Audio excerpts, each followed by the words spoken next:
You arrived to find the man distraught here, and he took you out to show you something. Yes, sir. Mr. Herrmann came over to me in a very excited manner and told me that first I would not believe what had happened to him. And I just expected the worst. I didn't know what to believe. And he said he'd been in his yard at North Charleston, which is about 15 miles from here. And next thing he knew, he was here in this field near Somerville. Right in the middle of the field is where he said he came to. He doesn't really remember too much what had happened that night. He said he'd been watching a bright light that kept getting closer and closer. And the next thing he knew, he was here in this field, and he told me he believed he'd been brought here by a UFO. He was very excited, nervous. I really have never seen a man that excited. You know, it's hard to put in words, but very excited is about all I could say. Distressed, he couldn't remember what had happened to him. And, there was, a small part of his life was blank. Bill could only remember small fragments of hazy images that resembled a strange mosaic tapestry of colors and things. The object approaching, falling backwards. The field of grass swaying in silence. Struggling in a bluish light that bathed the railroad tracks, then blackout.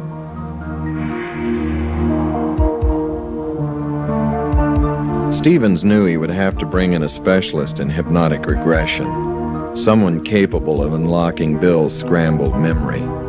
But this would take time to set up. In the meantime, he would call in Junichi Aoi, a seasoned UFO investigator with the Nippon Television Network. And between the two men, they would carefully reconstruct the strange events that led up to Herrmann's abduction.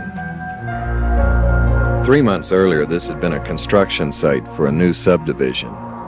It had offered Bill and his wife Patty a panoramic view of the surrounding area to observe the bright, noiseless object in the night sky.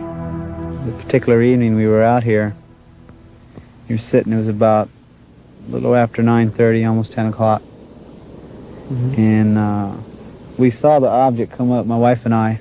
We saw the object coming up this way, up the river, and it was about maybe 900,000 feet above the water.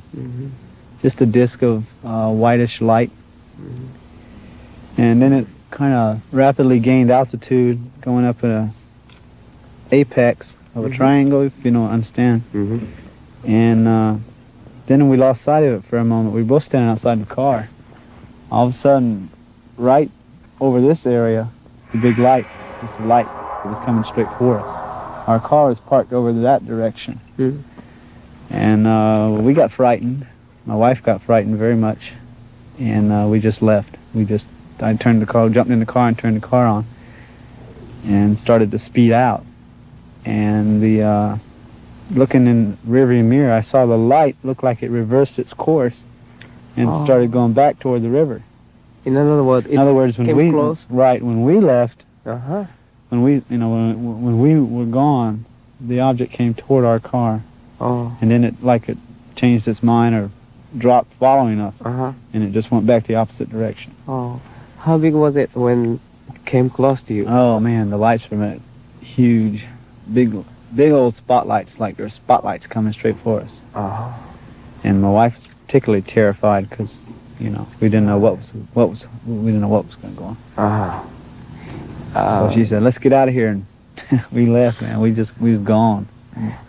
Have you seen the detail of the UFO itself, or just like? Well, you could see a shape behind the lighting, Oh yeah. and when it looked like a dull metal finish, Mm-hmm. and the lighting itself kind of more of the lighting stood out than the detail of the object. But the object it looked metallic, like a metallic skin, but the light's in the front of the object. How was the distance between yours and the UFO when? If I'd have had a camera or a rock or anything, I could have thrown it and just hit the bottom of it. That's how close it got to the car. And it was just a matter of seconds. I mean, if we hadn't gone when we did, there's no way the object couldn't have intercepted our car. I'm very convinced if it wanted to catch us, it could have. Because it seemed to be moving that fast coming up from the river. Was it before your abduction? Yes, Or it was. Before? It was before So the abduction. Was it? I was with my wife and my daughter, so I didn't know. I didn't want to take any kind of chances on anything. Mm. So we just left. And so, So you should be very frightened. with that particular reason, we were, because all the other sightings were just simply watching something moving in the sky, and never anything coming that close to us.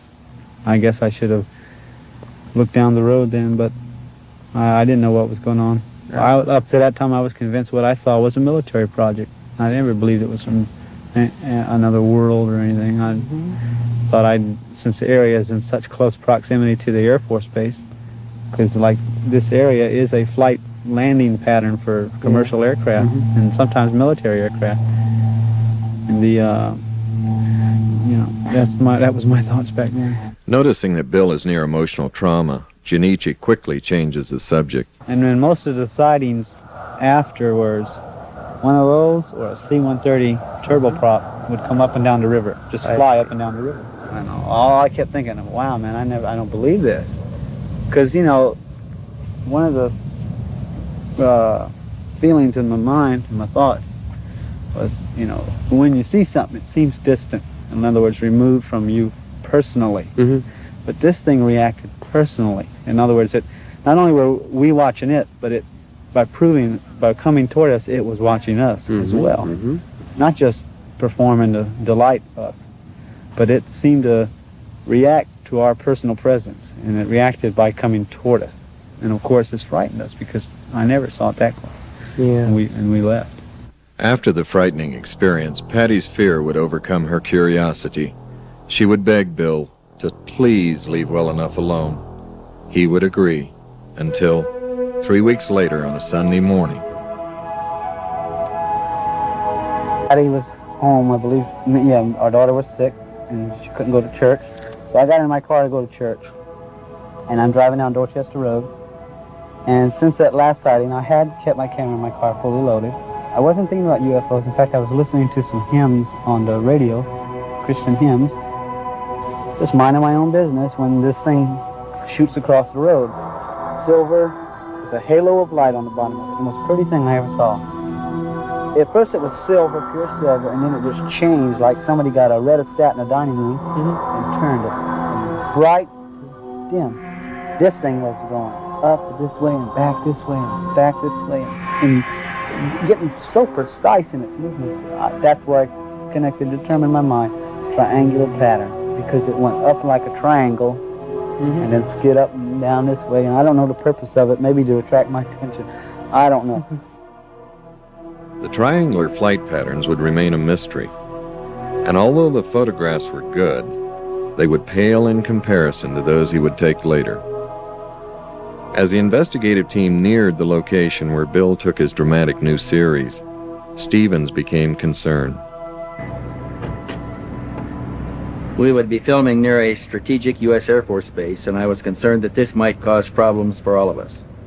As a retired lieutenant colonel with the U.S. Air Force, I knew that the military could be unpredictable at times, especially when you have a foreign film team operating on the edge of a restricted flight line. And we were here investigating an unidentified flying object, a UFO, that was intruding in military airspace. Yes, I was concerned.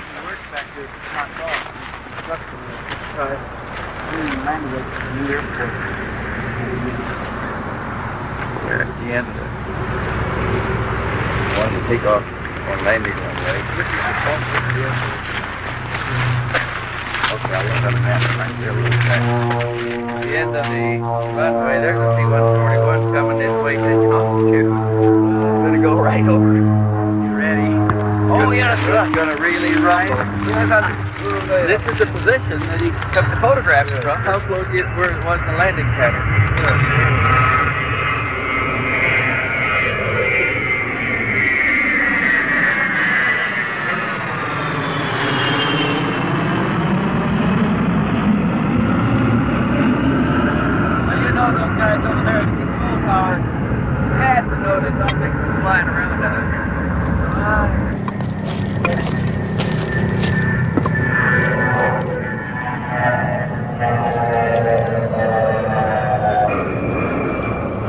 The photo session at this site was most intriguing. Had Bill simply followed a hunch, or had he been telepathically guided to the location? Another mystery without any clues.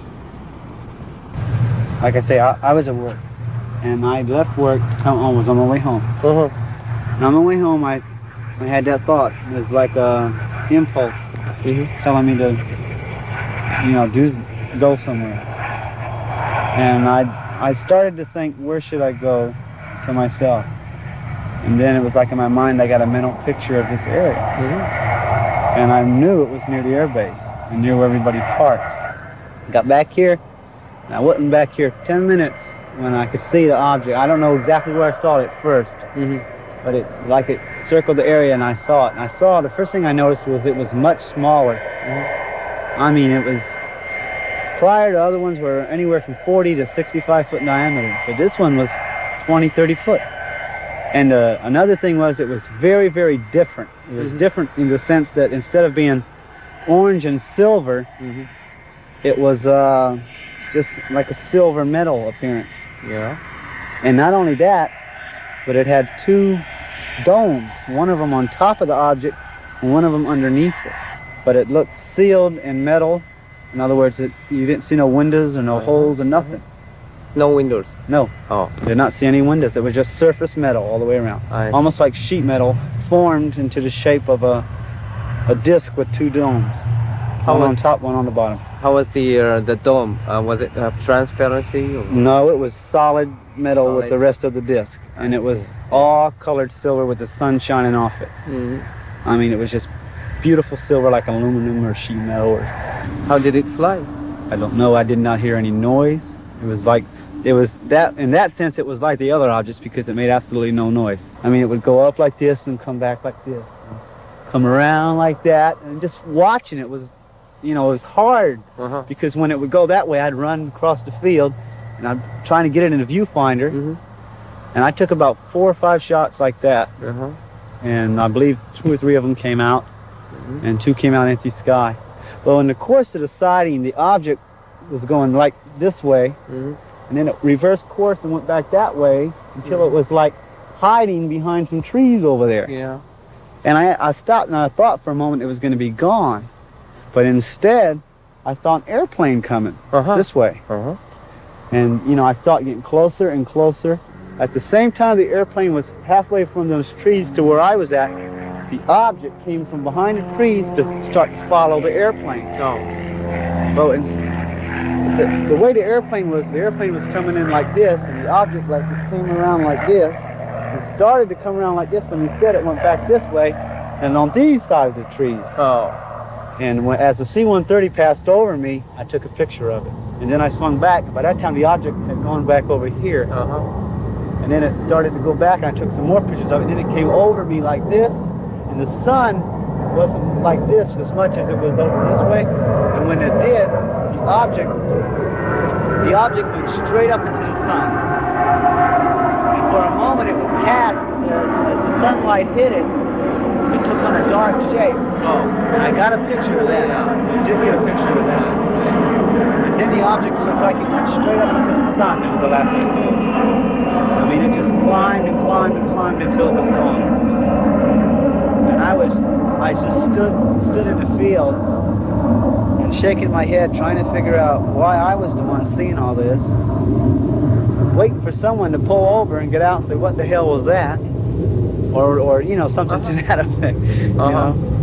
Excuse my French, but I mean, that's really, I was trying to think of what, first I want to guard the film, and I was praying all my pictures came out, because I knew I had some good pictures if they did come out. Right. What do you think the military people? I'm positive they had to see it.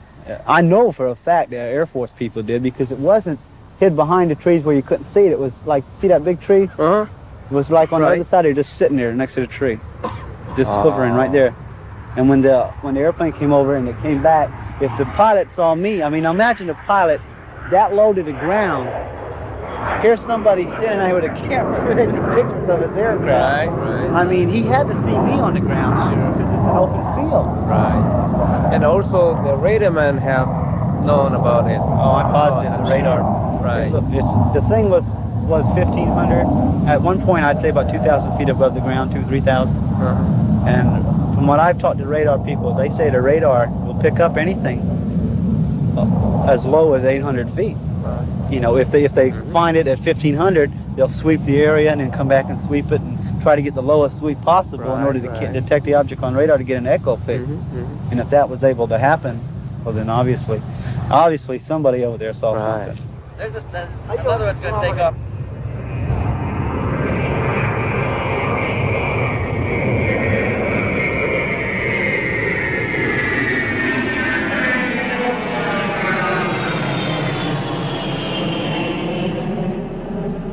Next day, I got a phone call from the Air Force Base telling me to come out there and see a Captain King.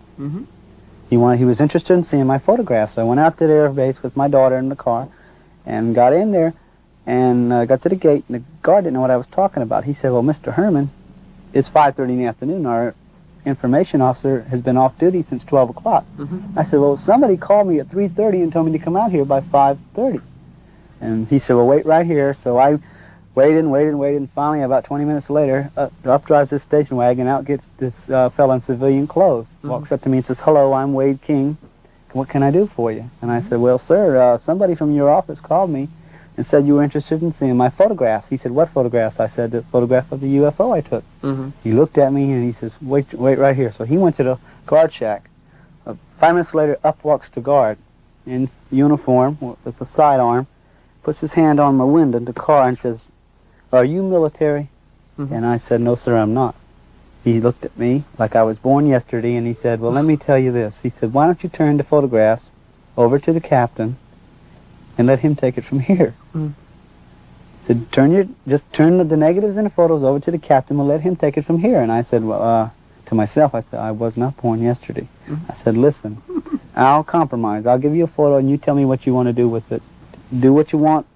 Anything that you think you can help me find out what this is. He said, well, we'll certainly do that. Thank you so much. And he wrote his name on I.O. Bill Herrmann, one card, one photograph, you know. And he handed me his card with that written on the back. So I took it and I left. Thankful I wasn't military. So I took these blow-ups back to the information office to get my photo back from the captain. The minute I walked in his office, he was bright face, cheery attitude, and got up and said, hello, Mr. Herrmann, how you doing? And I said, fine. He said, let me tell you, we put it through our information channels, and this is what they told us. You photographed an F-4 Phantom flying at 5,000 feet. That's what you photographed, Mr. Herrmann.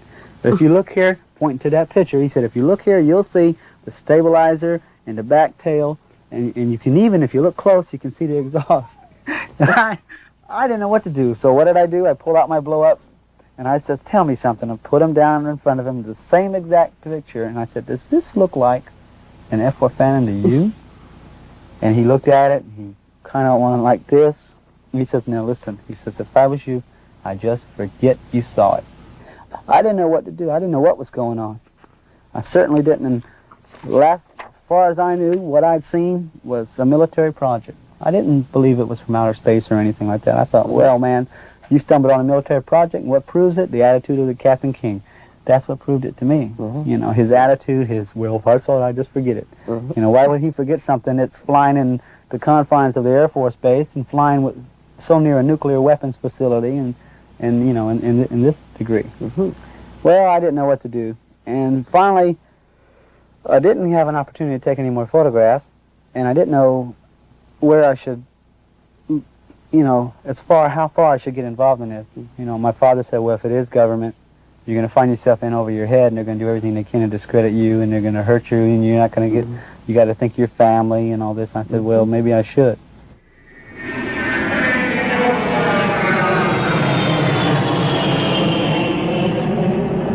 I got a phone call about, I think it was 2 o'clock in the afternoon, from a gentleman who identified himself as Tom Olson.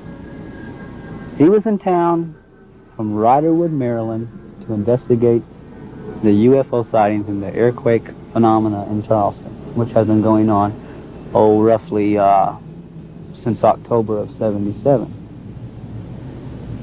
And he told me that he was here to investigate this.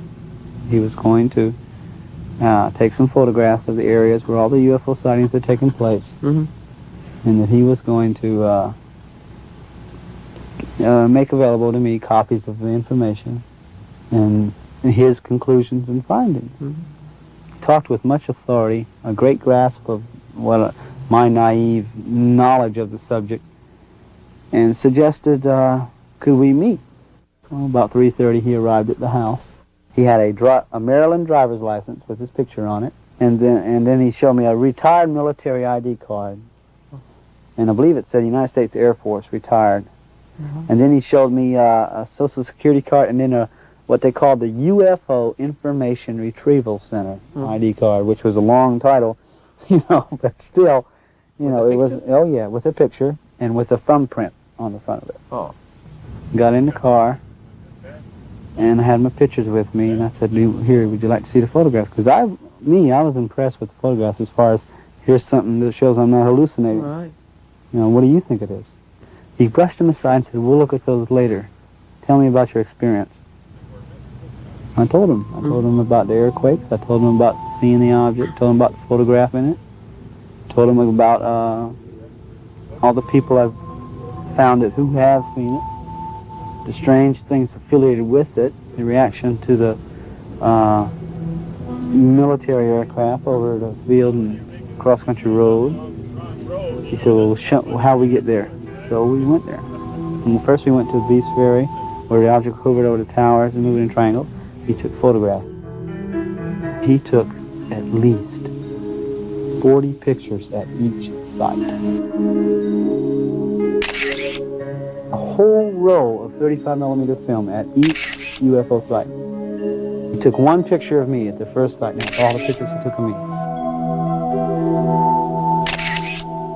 With darkness setting in, the men headed back to the car.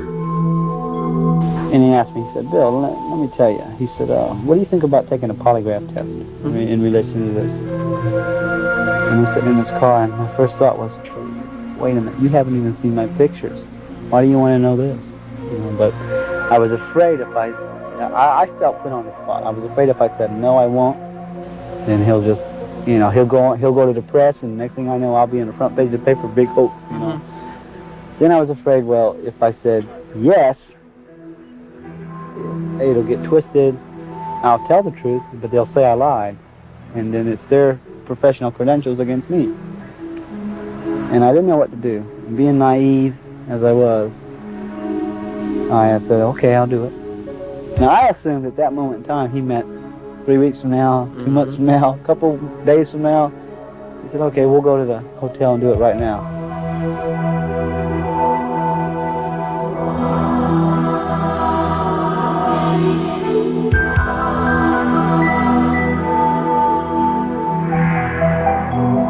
We walked in the door, and I'd never been in the Mills house. And I was stunned by the beauty of the inside, the big chandelier and the beautiful furniture and the different adjoining rooms and the soft music playing in the background. And Mr. Olson, he looked at me, he said, this is a nice place, isn't it? I didn't know where I was going, I was just following him. And my thought was, well, polygraph, seems to me they gotta have a certain place they gotta operate it. And I was assuming there's got to be somebody else with him, but I haven't met them yet, and I don't like this. I don't understand what's going on here. You know, it seems like there's something not right here. But I wasn't going to blow the whole thing and walk out and say, no, I don't want to do this now. And the elevator went to the 5th floor. We walked out of the elevator, walked up a little hallway in front of the elevator till we got to a big hallway. And we took a right, walked all the way down.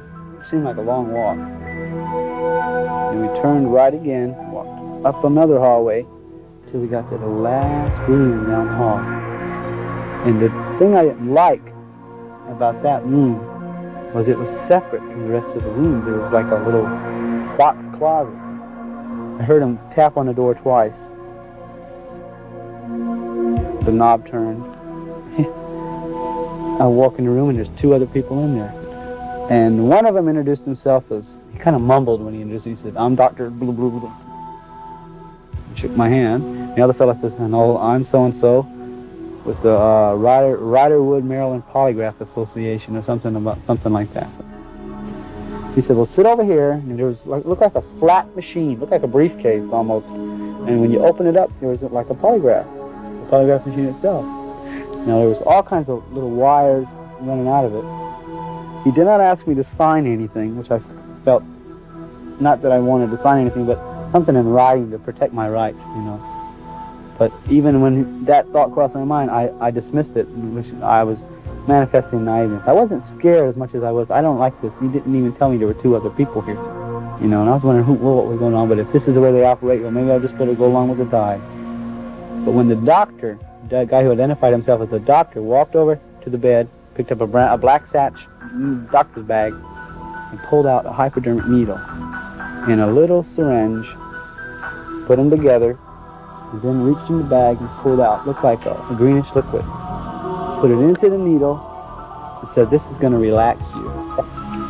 Now I was scared. And I wasn't afraid I was going to die. I just didn't know what he was going to put in me. And I started, my voice quivered, and I asked him, are you sure that won't hurt me? He said, no, Bill, this isn't going to hurt you. And I rolled up my sleeve, and he punched me right here. And I saw it go in me, and I sat there a minute, waited for me to die, and I didn't die. And I sat there, and I felt very, very relaxed. Very relaxed. And he started asking me questions. Did you see a UFO? And I said, yes, I did. And the doctor, the polygraph guy marked something. He asked me another question. When you saw the disc, did it change color? And I said, no, it didn't, because it didn't. And he marked it, and it seemed like his hand moved slower that time. I didn't realize it, but I was getting sluggish. I was getting more relaxed. I didn't realize it. And he asked me the 3rd time, and it wasn't like I was in a trance, but I was just totally relaxed. And then he asked me more questions. He would rephrase questions, ask the same question rephrased.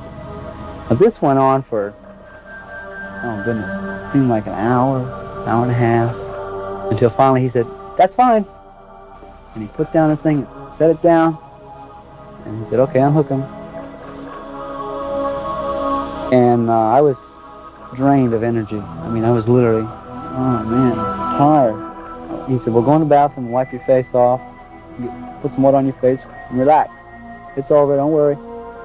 And I was in there and I did that, and they conferred for a moment. I didn't hear what they said. You could hear them mumbling each other, and I didn't hear what they said, because I had the door half shut. But the minute I came out, they all walked away from each other. Tom Olson said, "Okay, Bill, I bet you're starved." And I remember saying something about, "No, not really, I'm more tired." So we left the room. Went downstairs, got in the car. Says, "You sure? I'll be glad to take you anywhere. I hear they got good she crab soup at the trawler." And I said, "No, Tom, I'm about to drop. I'm tired. Take me home." He said, "Okay." He said, "Listen." He said, "You'll be hearing from us for the results of the polygraph examination." He said, "Either way, you're going to hear from us by at least Wednesday." So we drove home, and we hardly said 2 words on the way because I was tired. I didn't even feel like asking anything.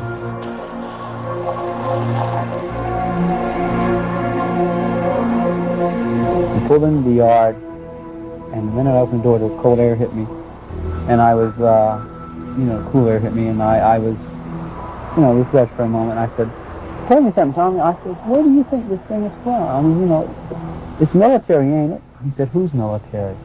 And I said, our military. And he said, "I wouldn't bet on it." And the way he said that, I'll never forget it.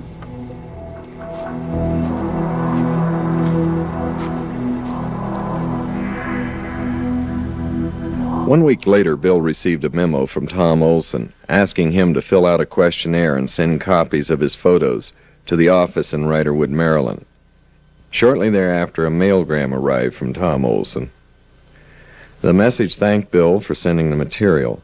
It was friendly, but contained a disturbing reference, which read, "I did not visit you. It was someone else, and I have no idea who. Signed, Thomas M. Olson, President, UFO Information Retrieval Center, Riderwood, Maryland." To this day, Tom Olson in Riderwood, Maryland, swears up and down he never seen me, and I believe him. I believe him with all my heart. That this is not the same Tom Olson who lives in Riderwood, Maryland, and is a UFO Information Retrieval. Now, see, this guy didn't identify himself as president of the UFO Information Retrieval Center. He just is a member. The real Tom Olson is the president of the UFO Information Retrieval Center. Right. I haven't seen him before. Okay, see? And that's... And then, you've never seen that... the fake, Tom Olson yes, again? I saw him one time after that when I worked at J.C. Penney's. It was late at night, about 9:30, and I was dumping the trash out and cleaning up where I worked at J.C. Penney Auto Center in Charlestown Square Mall. And I opened the back doors, and here's this car sitting back there. Oh. When I walked out of the door, the car just swings around, pulls up to the back, says, "Hello again." And I looked in the car, and there's this guy, Tom Olson. Now, I had knew that he was a fake. The first thing I did is I said, "Now, who are you? Why are you masquerading as someone else?" And he looked at me like, just brushed it off and said, "It's for your own protection. You should know that." Or something to that degree. Oh. He said, you should be careful what you say and how deeply you get involved in these things. He just told me about being careful who I talk to. It's for my own good. It's for your own safety. We're watching. We're aware of everything and all this. And I told him to get out of there. I said, "I'm going to go call the cops." He kind of laughed. And I started to walk and get his license plate number in the back of the car. And I started walking toward him. The car backed up. I walked in, the car just backed up all the way and took off into the traffic. He got away so quick I couldn't even see the back of the license number. I couldn't even get no numbers or letters or anything. Oh. But when I started to walk behind his car to get his license number, that's when he took off. And you never seen him? I haven't never seen him face to face again. Wow. And what do you think? I think he's either CIA or I think he's part of some conglomerate that looks into these things for the government, off the record, and does it solely to either confuse everyone really involved in it or to discredit any people who come into contact with UFOs. I believe that. I think that's his whole purpose, isn't it? It's to Not only had get me Bill and his frustrated. family been Get targeted, me so but frustrated. harassment was now being focused on the investigative Instead of team. promoting the truth and the facts. After we spent a whole afternoon and an evening interviewing like we did here this evening, and everybody had gone home, and we went to bed about 12 o'clock. It was pretty late at midnight, and I was just getting to sleep at 12:15. The telephone rang twice, and it didn't ring again. So I picked up the phone, and nobody on it. And I thought, well, somebody dialed wrong. Mm-hmm. So I went back to sleep, and it rang again twice. And I woke up, or was sleeping light enough, I heard both rings. And I thought, well, somebody is trying to call. I picked up the phone, and nobody on there. But the line wasn't closed either. The line was open. I could hear that. But nobody talking, nobody breathing, anything. So I hung it back up, and I dialed the desk downstairs, and I said, did you call me? And he said, no. I said, did any calls come in for me? He says, no, there hasn't been any calls on the switchboard. It's 1:15. So I hung it back up, and I thought, well, that's strange. And at 2:15, I got another 2-ring call. Mm-hmm. And I picked up the phone. I says, who is this? Nothing. Mm-hmm. The line is open, nothing. So I called down to the desk again, and I said, is there any way that my phone can be rung? And he says, not unless it comes through this switchboard. I said, has anybody called? He said, no calls have come in. So I hung that up, and I called John Fielding across the hall in his room, and I said, John, something funny is happening 3 times now at 15 minutes past the hour. I've got a 2-ring telephone call, and nobody on the line, and the desk says it didn't come through the desk. He says, God, that's strange. He said, I've been getting them too. He said, I got one at 12:15 and 1:15 and just a couple of minutes ago. Mm-hmm. And it went on at 3:15 and 4:15 and 5:15, the same thing. Both of us got them. I don't know who it was. I don't know what they were trying to call. The only one possibility is that somebody who were staying in the hotel. Somebody staying in the hotel can ring the room number without going through the switch. Well, it goes through the switchboard, but it doesn't light it up. Could have been somebody picked up a phone in a hallway or another room. Somebody in another room could dial my room and let it ring twice, but it would have to be deliberate now. Mhm. It would first it could be accidental, but it's not accidental if you get it 2 rings each time. Mm-hmm. And it happens 5 times during the night at exactly 15 minutes past the hour, and there's nobody on the line. Mm. There's too many things there that it can't be coincidental anymore. It can't be accidental. Right. And for 2 different rooms across the hall, the only ones that were being disturbed. So is that the kind of warning? I mean, I don't know what it was. I was talking with Harry Levelson over the phone, long distance, Mhm. in New York. I believe he was at Omni offices at that time, or I don't know if he was at his home residence. But anyway, in the course of our conversation, there was this noise. I'm going to duplicate it this way, and the phone itself Mhm. in our conversation. It didn't start the minute we started talking. It started when we started talking about the UFO. It was like noise. just noise, just a click, click, click, clack, click, clack, click, clack, click, click. You know, Harry says, "What is that?" And I says, "I don't know what it is." And he says, "Well, listen." And so we listened some more. And finally he says, "You know, I know what it is. Somebody listening on us, and now they're disturbing us." And we talked in spite of it, and it still kept on going until it finally just stopped, and we were talking. So I don't know what it was.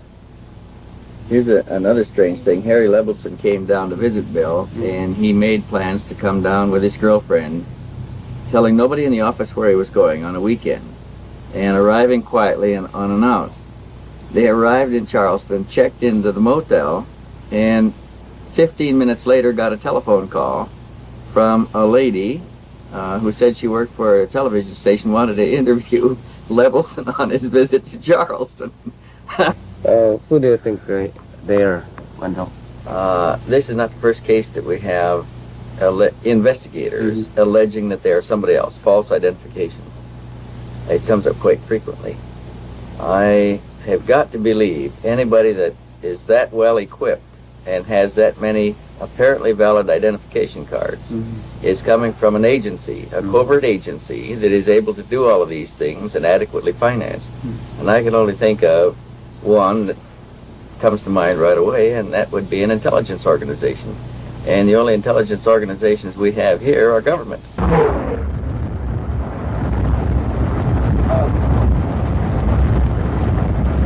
Two banks close together. Investigators call a witness, a friend of Bill's from work, who had similar sightings of the unusual object. Left turn on Old Crawley Road. As soon as we got here, we got a telephone call from The phone rang. Austin. Yeah. And Melina answered it, and she turned and said, "It's Tom Olson. He's called for you several times this afternoon. He wants your telephone number. He's at a pay station." So Tony took the telephone, and it turns out to be Tony's boss. They're calling from his work, right? To remind you again that Tom Olson called once more and wants to know if they can give the Tom Olson your number. Yes, he urgently wants my number. And he's at a pay station someplace, and he wants to call back. Stevens has placed an inductive coil device on Tony's telephone, hoping to record Olson in the act of harassment. Tony places a call to the pay station number.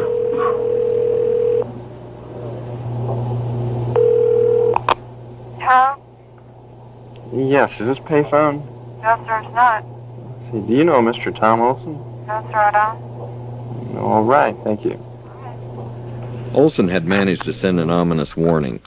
To the investigators, we know where you are and who you are talking to. We are watching and listening. To the Martins, we know where you are employed and where you live. If you value your job and your privacy, back off. Unshaken, the Martins agreed to the interview. We passed the King's Grant area on Dorchester Road, and you've got a column of, it's like a wooded area. You've got woods on both sides of the road. And it seems like it just hit us at the same time to look up.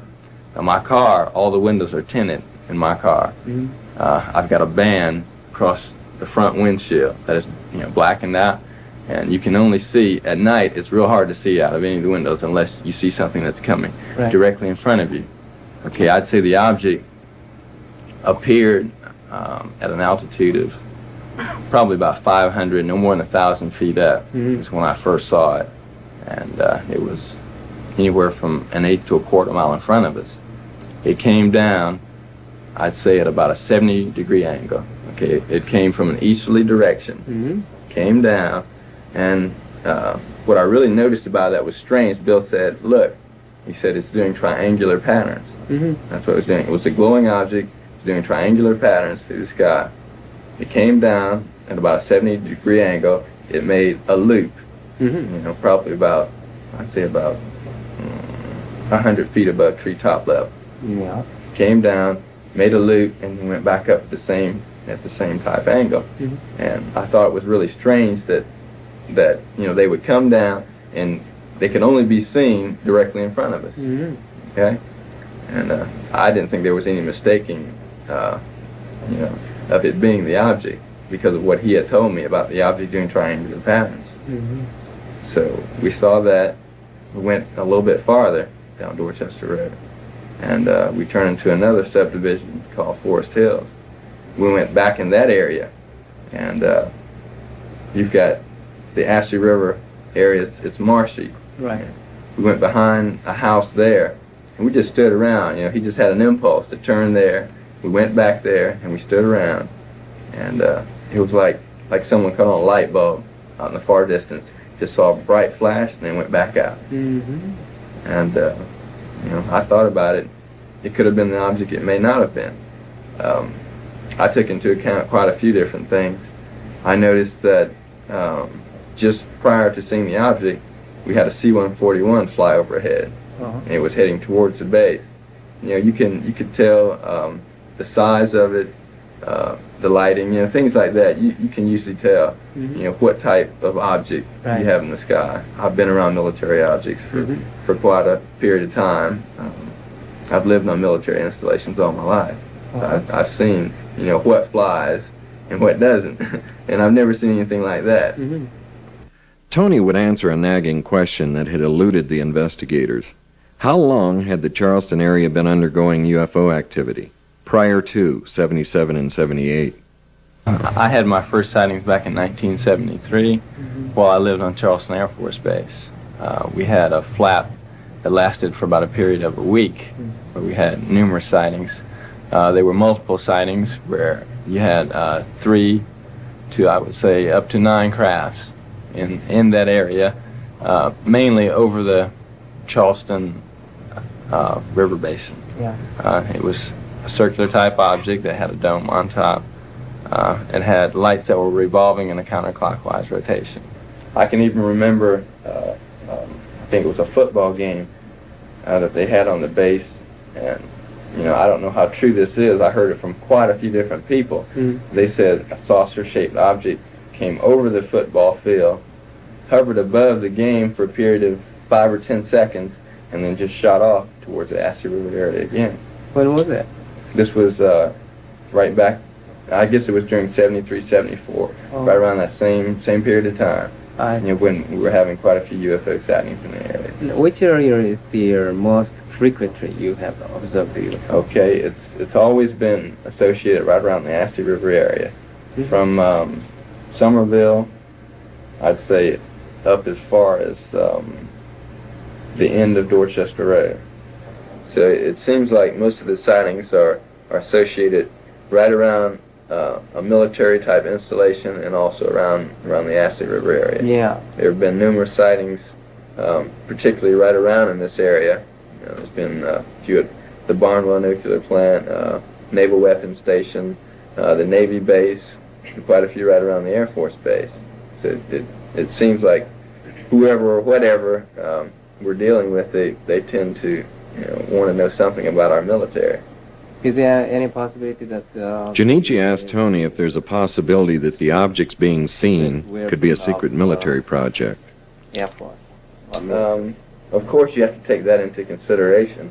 That could be something like that, but unless our technology has really advanced beyond the point that I think it has, I wouldn't necessarily consider it to be so. I would tend to rather think that it is something of either an extraterrestrial type nature or something that's totally unknown to us. Certainly, yes. Knowing that they are under physical surveillance and possibly electronic surveillance, Stevens calls the next witness from a safe phone.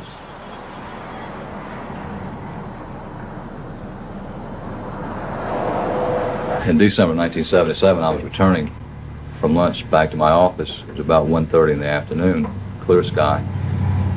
And up Rivers Avenue, as I was approaching a viaduct, I noticed a glowing orange type object off to the left of the car. I would estimate possibly 3,000 feet away, but it was very clear, and it apparently was motionless.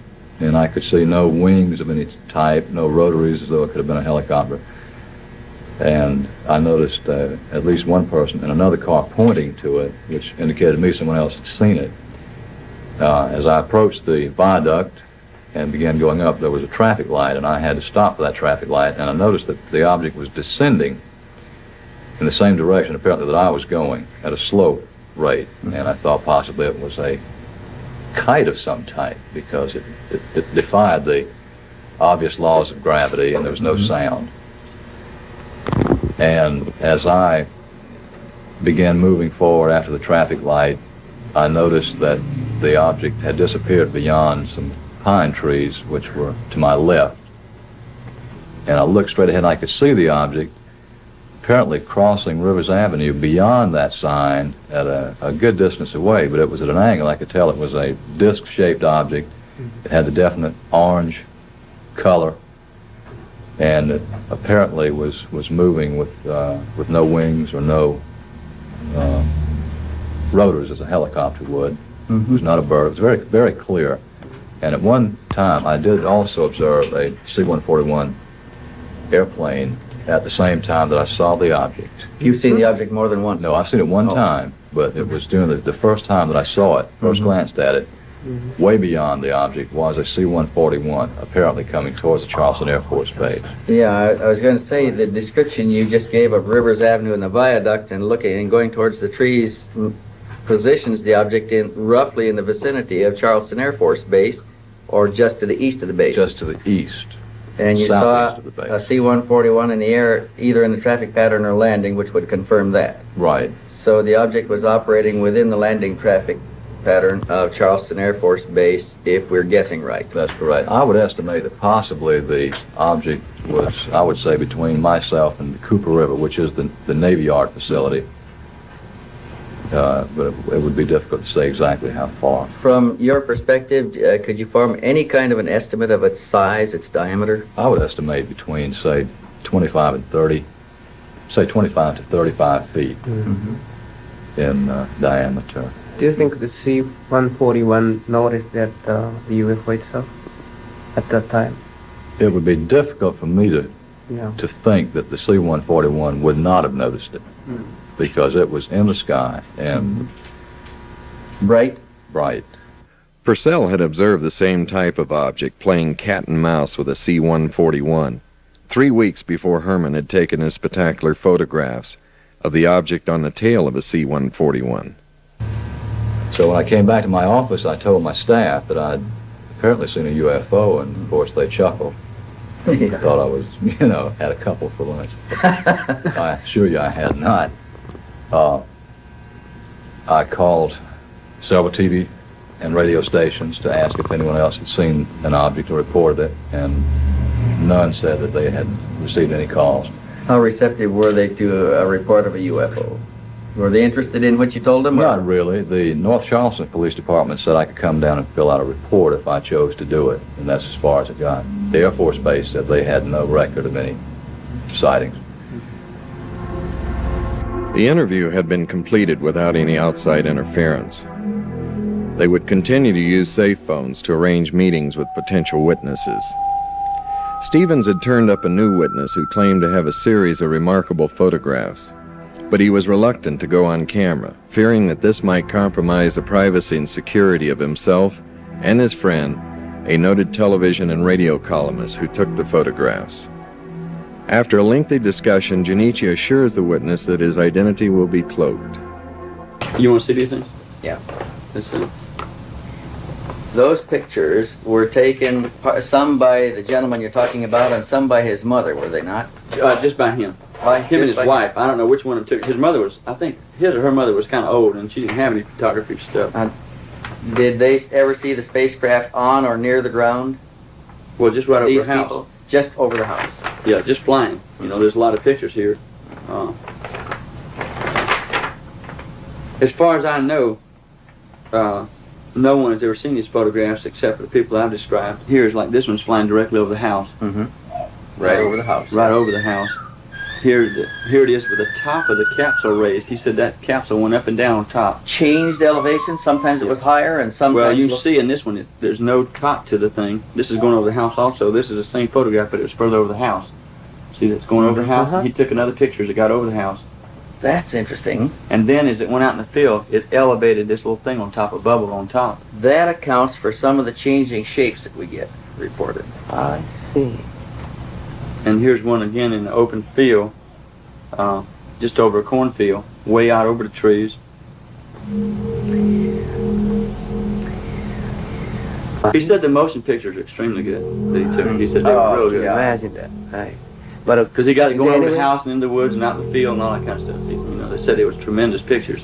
Is there any way we could get? Could you give us his telephone number again and let us call and introduce I won't ourselves? unless I call him. I'm gonna be perfectly honest with you. We'll pay for the call if you call him and ask him if he will talk to us. We'll give him a control name. We won't reveal his identity or location. We can promise to all of those things and give proof of it. These are just photographs that you can take pictures of. Yeah. And like this is one is going into the trees and going a little further and so on and so forth. And because of his wife, I don't feel like he'll ever do anything as long as he's living. Because she is still terrified. Yeah. Totally. And there's a very nice people. And they're very rich people. Okay, so it wasn't a case where they couldn't protect herself with money or anything. They could, but it doesn't seem to bother. They're still scared. He said, and eventually, these people are going to contact you. He says, if you start this thing up, they're going to contact you. He says, and I know what I'm talking about. I've talked to other people who've been through this thing. He says, that's the reason we're totally silent. He said, so if you want all the publicity and all the headaches you can ever get, you start revealing this. And now I don't know whether I should have listened or not. For every witness that had been frightened off, there were others who would willingly come forward to share the wonder of their experience, like the Jerry McAllister family in Anderson, South Carolina. Well, approximately 4:20 in the morning, I was awakened by a sound. I thought it was a helicopter crashing here in the backyard, and I woke up and the whole entire inside of my house was lit up real bright and outside real bright. So I finally got to the window, in the bedroom window, and looked out, and didn't see any crash of a helicopter. First thing I seen was this most perfect flying saucer you would ever see. And I never believed in them, but I seen that one, I believe in them now. But it was over the whole structure of these pine trees here. Where? Right here. It was about 70 foot in circumference, approximately 2 stories high. I viewed it for approximately 3 minutes. But in turn, I had a broke leg, and I grabbed one of my crutches and finally hit my wife in the leg and got her awakened, and she got to the window, and she said, oh my gosh, how beautiful. And so it was sitting there hovering over these pine trees, and as it was hovering over the trees, it was still floating, this up and down motion, clockwise, just like that. Then when it got ready to leave, it just turned up, tipped up on edge, and just went off like a streak of lightning. The saucer landed in his front yard, came down in his front yard. They went to his house, and he drew this sketch. Yeah. And about an hour and a half later, the Easley Sheriff Department called me and asked could they come down and me draw a sketch of the saucer that was here in the backyard. I said, sure. So they came down, approximately an hour and a half. I drew this sketch here of the saucer. Yeah. And not even seeing this, after I drew mine, they compared it, and you see how close they are. Right. And they didn't even, I didn't even know that they had a sketch that he drew. We didn't know nobody else had seen it. Didn't even know anyone else had seen it. The UFO bore a striking resemblance to the object filmed earlier by the television columnist. Yeah, take it. There were 17 people in all. 17 people gathered here before the thing left. Counting the deputy sheriff, 4 deputy sheriffs, and our family, and those neighbors and the next door neighbors. There's 17 people in all. As daybreak came at 5 after 7, that's when it got up yonder real high, and it was still bright. And then all of a sudden, it left, and it was cloudy like. Just in this area. Just in this area back through there, from where it left, it was cloudy as it could be, just like it's coming up a rainstorm. Was there any odor or smell of any kind? No smell, no odor, no smoke. These trees, nothing moved when it was there or when it left. Everything was I guess perfect. I originally wasn't scared. I could see windows, but the windows were black. Black. It was just all white, and the windows was blacked out. It looked like. Have you seen the UFO before? No, sir. Have you heard of that, the story? Yeah, the story. I read magazines all the time. Why you're interested in? She is. Yeah. She's the only one that's ever believed in them or liked to read about them. And my sister, she reads about them and she loves it and she believes in it. We'd make fun of her, and she would give Nancy her books, you know. She'd buy the UFO magazines and I always give it to me after she finished with them. When I'd read them, I'd say, Mama, look at this. You know, she's oh, I ain't fooled with that. I don't believe that stuff. I didn't. How about you yourself? This was the first time. I see. And before then, I didn't believe in it. No, sir. How about you? No, I didn't believe in them. Like I tell you, I didn't believe they even sent men to the moon. I just couldn't get it in my mind and believe that mess. But I believe it now. And this saucer here, it didn't come from the United States. We brilliant, but I don't believe we're that brilliant to have something that beautiful. Not a structure like this was. I believe it comes from another planet.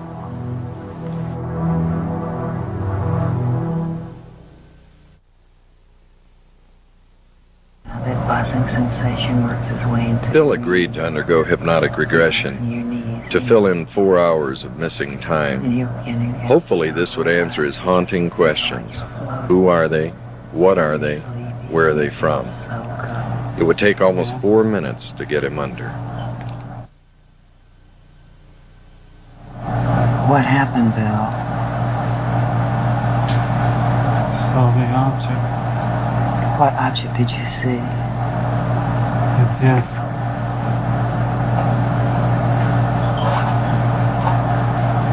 I saw it moving. I pointed it out to my wife. Just relax. Relax. Stay where you are. Keep the program where it is. Just relax. You're unaware of any sound other than my voice. It's moving over the towers. I can see it. Patty, I'm gonna get a better look at this. I'll be right back. I better call Larry. Larry? It's back over the area. Right now. Yes. Yes, I'm going out there now. You try to get on the other side. Okay. Bye. I'll be right back.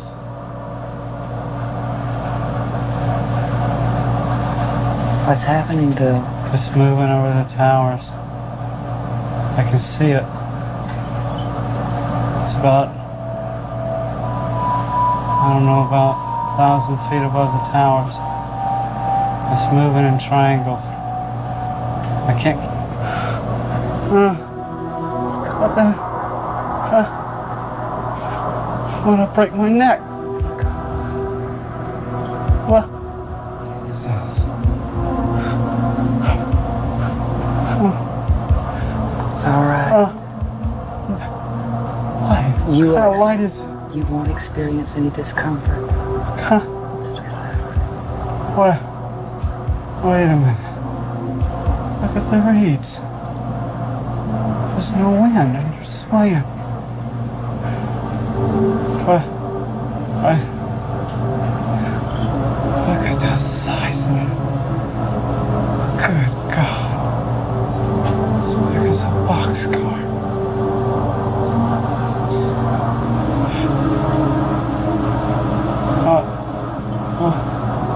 Where are you, Bill? I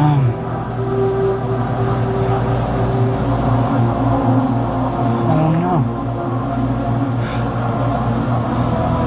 Let's relax. My shoes. I can see my shoes. I'm lying down.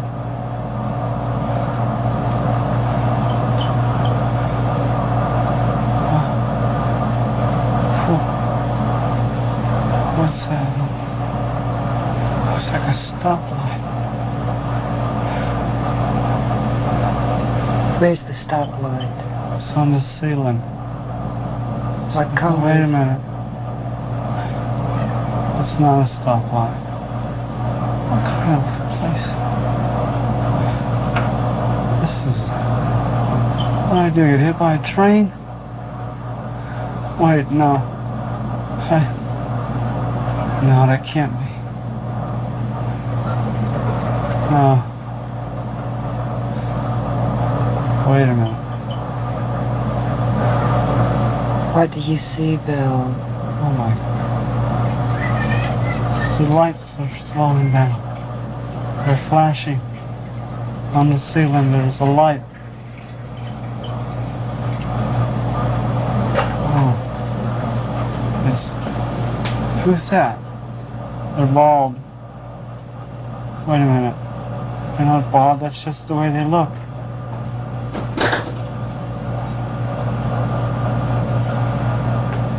They're dressed alike. What are they wearing? They're wearing some kind of suit. Some kind of leotards of some sort. Are they humanoid? Their backs are to me. They're looking at the light on the ceiling. They're looking at my foot. No, they're not looking at my foot. They're looking at the box. There's a box. I can't move my arms. I want to sit up, but I can't. My clothes are on, but my coat's undone. My shirt's unbuttoned. Is anything attached to you? It's cold. Some kind of metal box. Flat metal box. It's cold, but it's not like water. Where is the flat metal box? It's on my chest.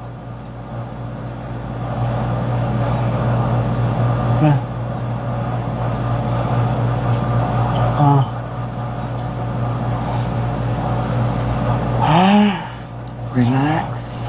Relax. Oh, God. Relax. Who are you?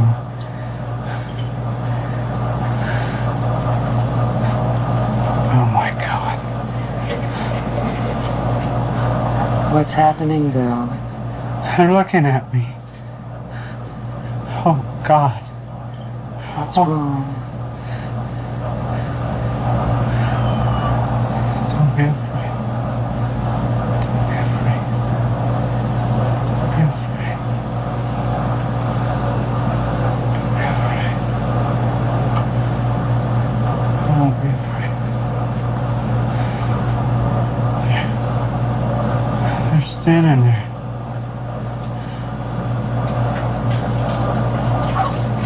What do they look like? They look like fetuses. Like what? Fetus.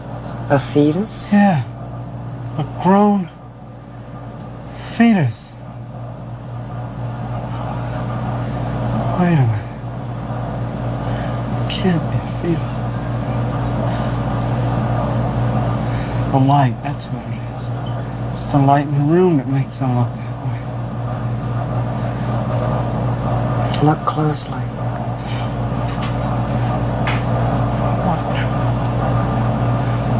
That's strange. What's strange, Bill? Their eyes.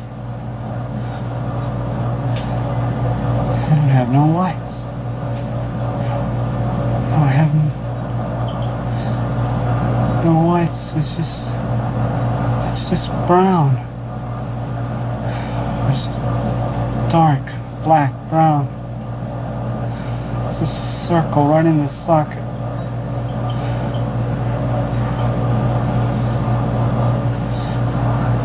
Where's their... How can they breathe with no nose?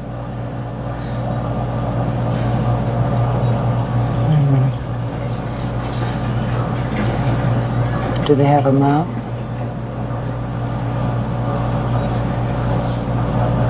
It's a slit.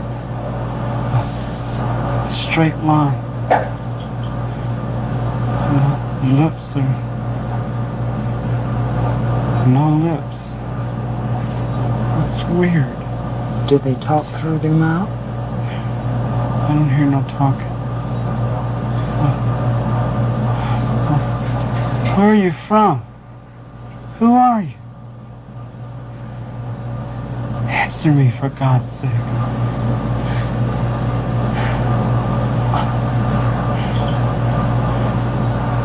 Yes, it was broken once.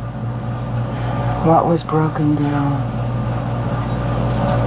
When I was younger, I fell off a sliding board. I broke it.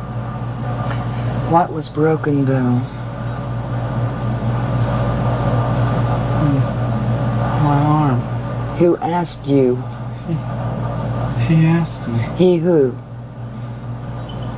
The one on my left, he asked me. How did he ask you? I don't know, but I heard him. Did he use his mouth? It's just, how can you talk in his lips? All right, go ahead. Wait a minute.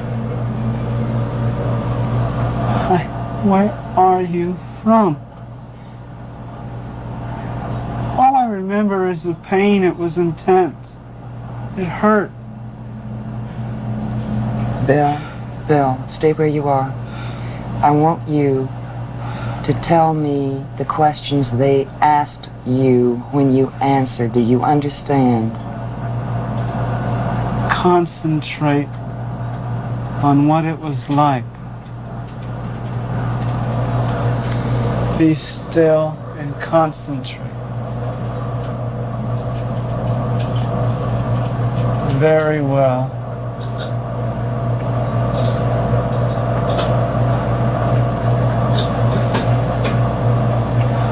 He's moving a box off my arm. You can tell my arm is broken by looking at the box. For goodness sakes, that was so long ago.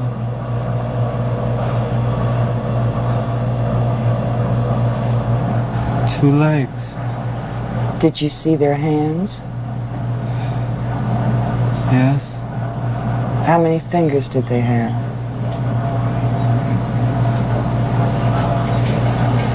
They're all the same size.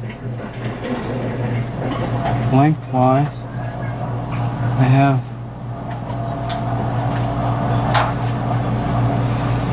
4 fingers. And it looks like a thumb, but it's the same size as the fingers. So that's a total of what? 5? Yes, 5. Okay. All right, now you're... Go ahead. The hand is weird. Why is it weird? You can't see any creases where knuckles go. There's no kind of... It almost looks like they're rubbery. Almost flexible. Can they manipulate them very well? They seem to be stationary. They're stationary? I mean, they don't bend them.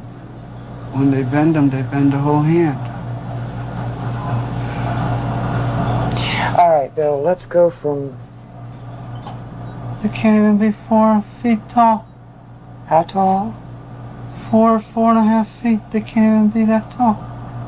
My goodness, they're small.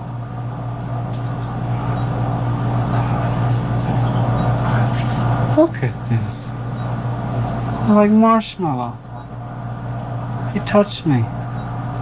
Look, this.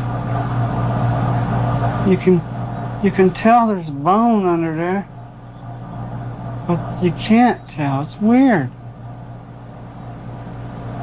Good grief. What color are they?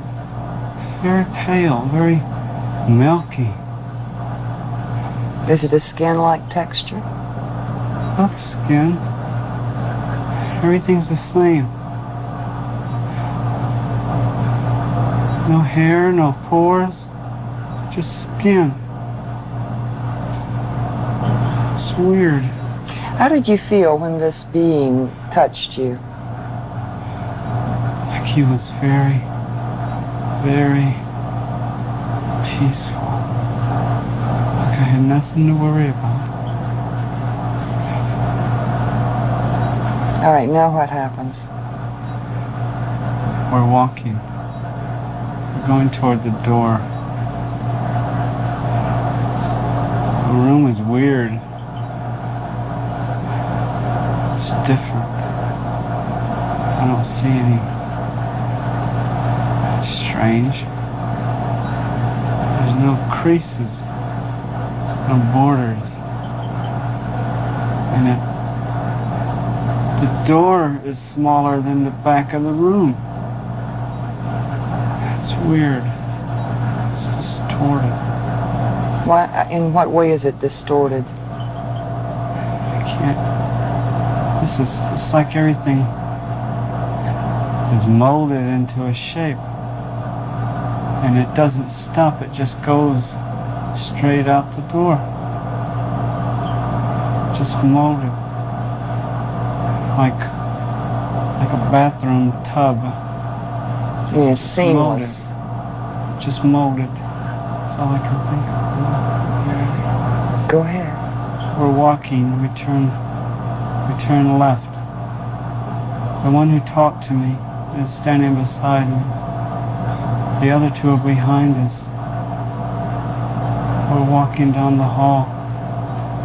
We pass the room. The door is open. We go to another room. We go in it. The hall, it winds in a circle. Everything's the same color. You said the hall wound in a circle. Did it wind in a circle up and down? Just both directions is a circle. So it's hard to relate it. Did you traverse that? Everything's molded the same way. Council Control Center. Council control See? center? Console. Console. Yeah. Console? Yeah, that's what he said. Console. Control Center. All the network craft are controlled from similar centers. Network craft? It's the term.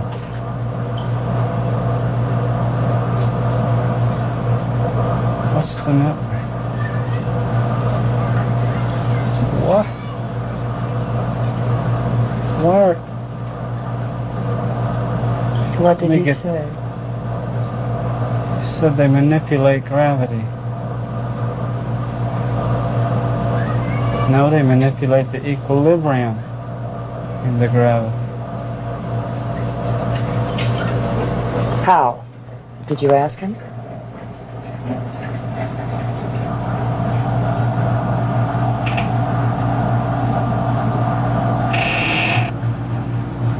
In hydrodynamics and reverse osmosis, a technique of reverse osmosis.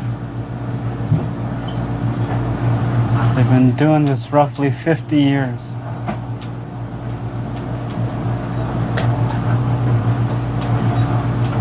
It's uncomprehendable for me to understand.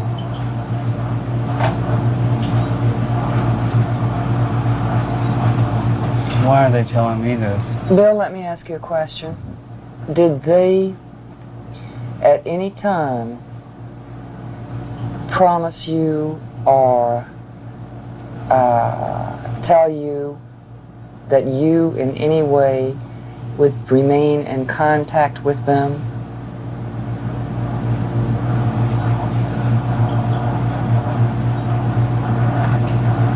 Speak it.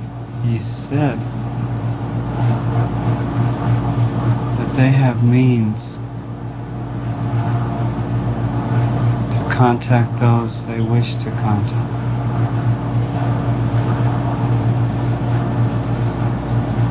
He said we will meet again. Did he say when? No.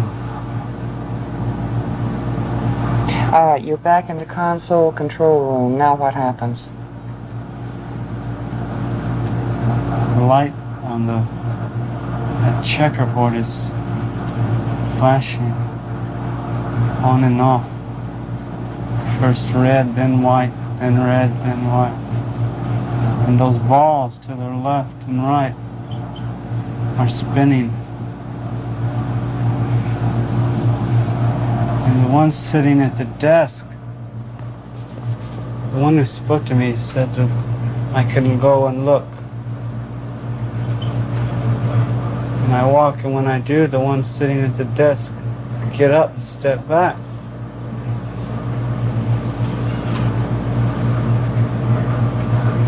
What happens?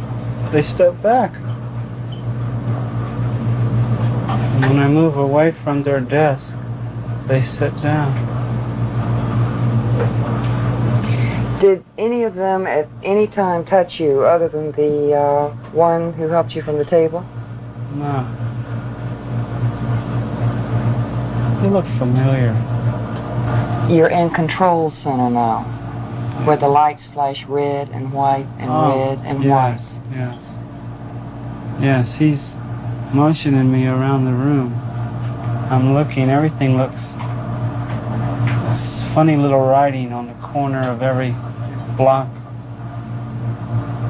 And it looks like squiggles, lines. Can you read it? No, it's different. All right, Bill, I'll tell you what I want you to do now. I would like very much for you to move your time to the point where they release you. Just a few minutes right before they release you. Now what happens? We're walking down the hall. We've left the place where the propulsion was. The big round balls. We went in a little closet, some kind of little room. We walked back up like a diagonal hallway into a little closet. And the door behind us shuts and the one in front of us opens. But when you step into it, you don't see no door. It's like seamless or something. It's just, you can't even tell it's there until it opens. The one tells me that the time has arrived. Something about the time has arrived. And that they're sorry for the stress that's going to result from our release. But those sympathetic to my experience will help, although the majority will reject it. They say we're going to meet again. That's what he said. We will meet again.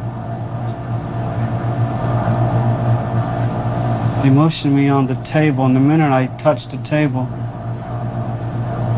the light on the ceiling starts to flash. First slowly, and then fast. And as I lay down, they step back from the table. Did they place any restraints on you? I just lay on the table. The other one, he walks to the table and he's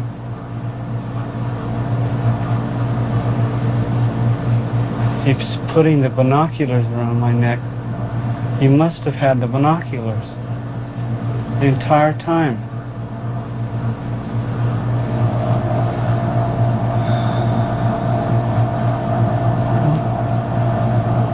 The lights flashing and they're standing there.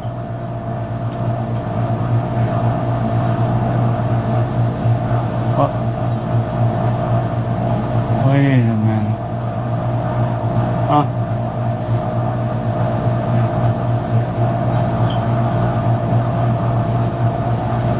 I'm looking down at my feet.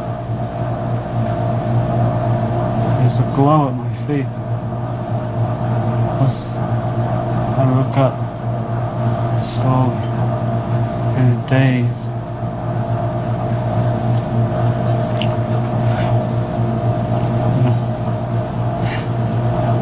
Oh God.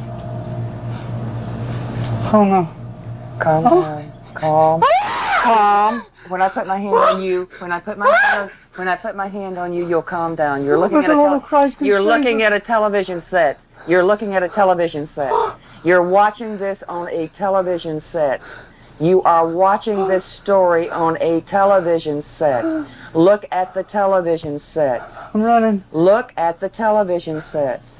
Describe what's happening on the television set. The object is leaving. It's going up.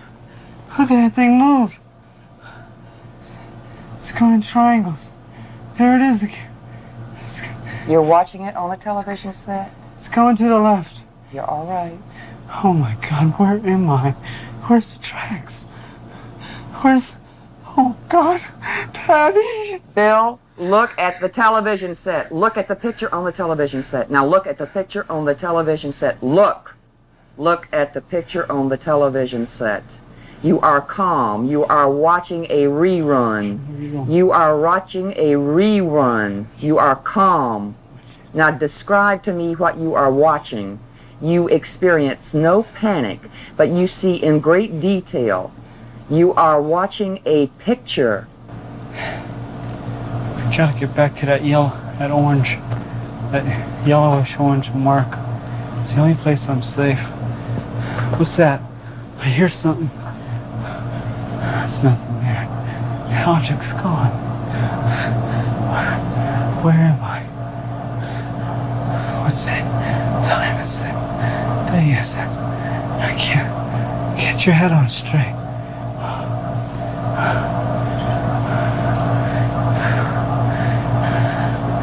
Height in our depth and our soul can reach separate us from the love of God in Christ Jesus. For God so loved the world that He gave His only begotten Son.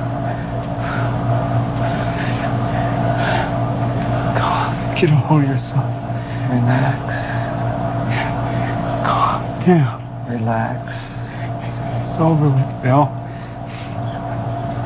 Calm. Bill, look at the picture on the television set. You are watching a rerun of what happened to you. You have already experienced those emotions. You don't have to do it again. Okay. I'm sorry. I'm sorry. You don't have to experience panic again. Okay. There. What's that? A car. There it goes. I gotta get out there. Do I go or don't I? I'm going. It's now or never. I'll be here forever if I don't move. Lord, give me strength. I'm going now. I'm running. Tearing through the bush. Stickers. I'm on a road. Oh, thank glory there's a road. Highway. Street. There. There. Yes. Hey. It's a car coming. It's a car coming. Hey. Hey. Stop. Stop. Thank God you're here. No, it wasn't a car accident. Please get help. Where am I? No, it wasn't a plane accident. No. You wouldn't believe me if I told you. Please. Get a policeman. Thank you. I don't mean to scare you. Please get a policeman. Get help, please. Calm down. Oh, thank God. What if they don't come back? What if they don't come back? Stop! There's another car. Stop! Yeah, stop! Stop! Yes. Thank you. Get a policeman. Yeah, that's right. No, no, no, you wouldn't believe me if I told you. Just get a policeman. Call him, please. Thank you. Oh, 2 people can't just drive away.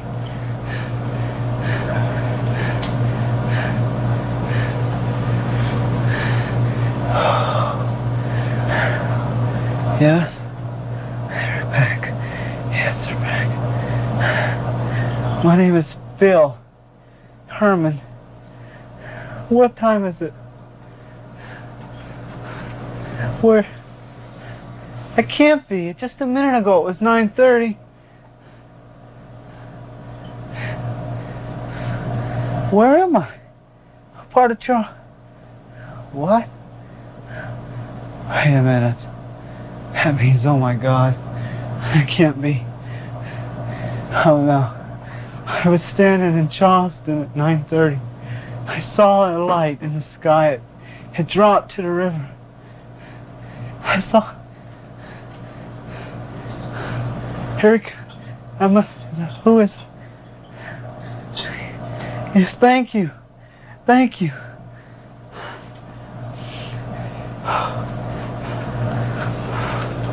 Herman, call my wife, please. Thank you. I just expected the worst. I didn't know what to believe. And he said he'd been in his yard in North Charleston, which is about 15 miles from here. And next thing he knew, he was here in this field near Somerville. Right in the middle of the field is where he said he came to. He doesn't really remember too much what had happened that night. He said he'd been watching a bright light that kept getting closer and closer. And the next thing he knew, he was here in this field, and he told me he believed he'd been brought here by a UFO. Listen to me, Bill. Bill, you're floating now. You're back in the present and you're asleep. You feel very good and very relaxed. How are you? Oh, I feel like I just slept for an hour. It feels so good. Good. I'm glad you did. The session had formed a bridge from illusion back to reality, allowing Junichi to probe for more information. He asked Bill what had frightened him the most. What I can recall. To you. Scary thing? The Scary most frightening thing? I guess was the disorientation when I was released. You know, trying to comprehend where I am. I don't understand why they released me there. Why didn't they release me where I was picked up? A concern of Junichi's was how would Bill cope with the reality of the experience. I can't deal with this for the rest of my life. I don't know what to it's in a way it's strengthened my marriage, in a way it's torn my marriage apart. In a way it's gotten to the point where it's not so much an obsession with me as it is a preoccupation. And if I saw the object again, I'm naturally going to be quizzitive, but I don't know what to... You don't know what they think. Right. And yeah. You know, I don't know what's... You know, it seems like with all this information and all this in relation, it seems that, you know, I don't want to get into a position where there's positive deception on their part towards me. I don't want to be used as some leverage. There would be more sessions and more answers to troubling questions, beginning with, why did the objects perform triangular flight patterns? The reason why they are moving. The reason, I thought I got over that, is the reason that they fly in these triangles or they perform these erratic movements is because radar can lock on them, interferes with their propulsion somehow. I don't know the mechanics of it. So that would explain in one small area why radar doesn't lock on these things, because of their movements. They come up the river and they're flying level and then they just crease up. And the higher they get, the more starting this thing they do. But they seem inside the object to be able to stabilize everything inside so it doesn't tear itself apart like a jet would if it started doing these acrobatics. Junichi asked if any of the objects had crashed due to radar lock-on. I believe this is back in the 60s or 50s, that radar had interfered with the propulsion of one of their network vehicles, and that the object itself had to make what he termed an impact landing or a crash landing. Literally, they lost one of their objects. And not just the object, but the occupants on board were lost as well. He said governmental authorities and got the craft itself, the occupants. As a result of that crash, they tried to make contact with the government, open contact. But it was suppressed, the way he said it. And it's maintained suppressed. By whom? I don't know. By the way he said it, Earth governmental powers. And that it was maintained suppressed. And they're just, in the future, when the threat of abuse can be removed, then they'll try it again. When will it be? I don't know. I do know that they said that the objects would be continuing to be sighted. Sightings would increase. People would observe them in action, and that this was going on. It was going to keep going on. They have gone the route of selecting different people in the populace and revealing themselves to them, I guess, and trying to establish awareness of their presence by doing that. How did they contact you? Junichi asked Bill, why was he contacted? It seems to be that they start out, just normal sightings. And if the person indicates a willingness of some sort, then they'll return. They said they have means to notify those they wish to notify. They told me that the field where I was released, someone else had been released in that field. I've been searching for who that person could be. Well, I don't know.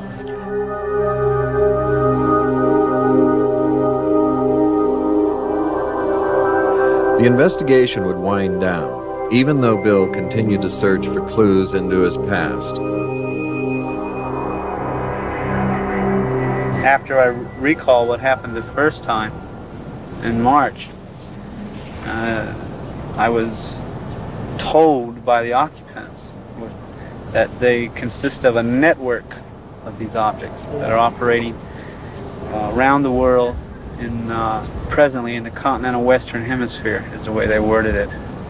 And they're from a cluster of stars 32 light years away, area in what we call reticuli, galaxy Zeta Reticulum, and that they were stellar astronomers, or that was their whole civilization. That's what they were geared to: stellar astronomy and life and study of life all across galaxies, and that they're a network sent here to initiate what they call direct observances. And they conduct inter-atmospheric flight and direct observance of people. And what they do is they examine, they see the geographical spectrum. They examine the experiments that they conduct in what he called reverse osmosis and hydrodynamics. They conduct a lot of experiments over water. They conduct experiments in aeronomy and geodesy. See, these were things that came out after I was went through. Dr. Harder helped me a great deal by breaking that block. That it's like I couldn't remember. No matter what I tried, I couldn't remember. So when I did remember, it was just like a water pipe was busted in the water, just wouldn't keep turning over and turn over. Just like that.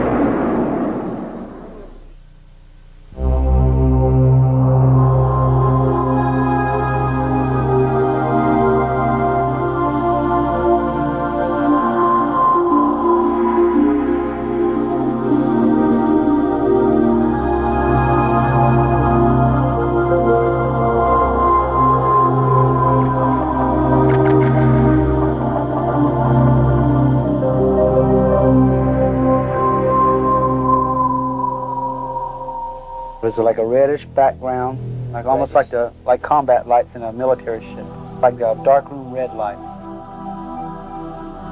The emotion was that way, that I felt like I was an ant and they were a human standing next to me. I felt afraid because I didn't know what was going on.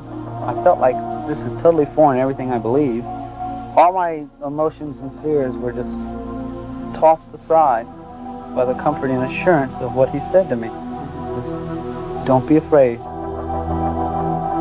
I heard the voice, but I did not see the lips move. I heard it as clear as you hear my voice, in English. It was in English. It was a little symbol, looked like a serpent with wings, like a half fish and half snake. And it was the most strange, eerie sensation when he touched me. It was like I knew him from somewhere and I couldn't place it. It was like, wow, this is like a buddy you knew when you was growing up, and suddenly here he is again. I towered over him. I mean, they were smaller than me. I could have tossed them aside with a good right hook, but I didn't feel threatened that bad. And the feeling was so soft and gentle, and yet at the source of that gentleness and the source of that softness, there was total control of the situation around me.